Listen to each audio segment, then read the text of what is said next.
విశ్రావసు అనే ఒక గొప్ప మహర్షి ఉండేవాడు. ఆయన భార్య కైకసి. విశ్రావసు తపో సమయమున కైకసి కలిసినందువలన వారిరువురికి కుంభకర్ణుడు, రావణుడు కుమారులుగా జన్మించారు. అట్టి సంతానమును చూసి కైకసి చాలా దుఃఖించింది. మూడవ సంతానముగా విభీషుణ్ణి ప్రసాదముగా పొందింది. ముగ్గురు యుక్త వయసుకు వచ్చారు. గోకర్ణ క్షేత్రంలో బ్రహ్మదేవుడి కోసం తపస్సు చేశారు. ఆయన ప్రత్యక్షమై వారి భక్తికి మెచ్చి ఏం వరం కావాలో కోరుకో అని అడగగా రావణుడు అష్టసిద్ధులు మరియు మానవులెవ్వరూ మరణకారకులు కాకుండా ఉండేలా వరములు పొందాడు. కుంభకర్ణుడు జిహ్వయందు సరస్వతి ప్రస్తావన, నిద్ర సుఖము కోరెను.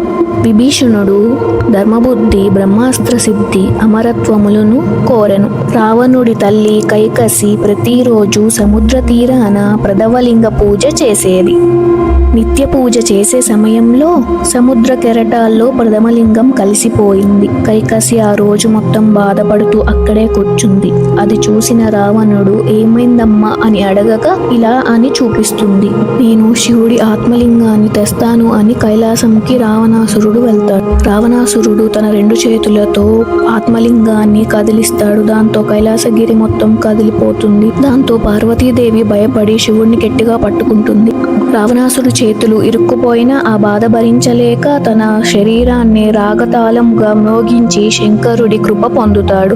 దాంతో శివుడు ఏం వరం కావాలో కోరుకో అని అడుగుతాడు. అన్నీ తెలిసిన నారదుడు అక్కడ ఉండి ఆయన ఆత్మలింగాన్ని కోరుకోబోతుండగా తన శక్తితో ఆపి పార్వతీదేవిని అడిగేలా చేశాడు. శంకరుడు తన ధర్మపత్నిని రావణునితో పంపించడానికి అంగీకరించాడు.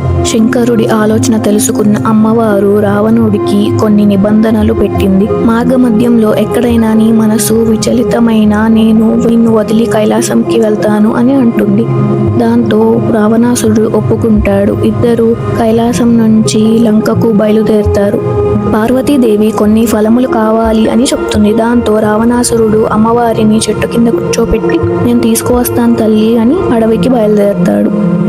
ఈ సమాచారాన్ని నారదుడు విష్ణుమూర్తికి తెలియజేస్తాడు.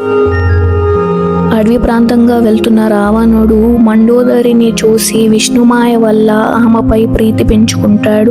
అమ్మవారి దగ్గరికి వచ్చి మండోదరిని నేను వివాహం చేసుకుంటానమ్మా, నన్ను ఆశీర్వదించండి అని అడుగుతాడు. దాంతో పార్వతీదేవి తదాస్తు అని కైలాసంకి వెళ్ళడానికి మొదలవుతుంది. దాంతో రావణాసురుడు ఒప్పుకోడు. అమ్మవారికి కోపం వచ్చి ఉగ్ర రూపం చూపిస్తుంది. కైలాసానికి చేరుకుంటుంది. రావణుడు మండోదరిని వివాహం చేసుకొని లంకకు తీసుకొని వస్తాడు. కైకసి ఆత్మలింగాన్ని గుర్తు చేస్తుంది. నువ్వు ఆత్మలింగం కోసం కైలాసం వెళ్ళావు కదా అని. దాంతో రావణుడు మళ్ళీ కైలాసం చేరుకొని ఘోర తపస్సు చేస్తాడు. శివుడు ప్రత్యక్షమై ప్రాణలింగ మహత్యాన్ని ఇలా చెప్తాడు. ఈ లింగాన్ని ఎచటనైనా భూస్పర్శ తగిలినచో అచటనే స్థిరపడిపోవును, మరలా ఇంకా ప్రాప్తించదు అని. రావణాసురుడు ఆత్మలింగంతో లంకకు బయలుదేరాడు. త్రిలోక సంచారి అయిన నారదుడు ఈ విషయం విష్ణుమూర్తికి తెలియజేస్తాడు. విష్ణుమూర్తి ఆలోచించి గణేశుడిని పిలిచి రావణాసుడిని ఎట్లయినా ఆపమని చెప్తాడు. విఘ్నేశ్వరుడు మారువేషంలో అక్కడికి చేరుకుంటాడు. విష్ణుమూర్తి తన సుదర్శన చక్రంతో సూర్యప్రకాశాన్ని అడ్డగించాడు.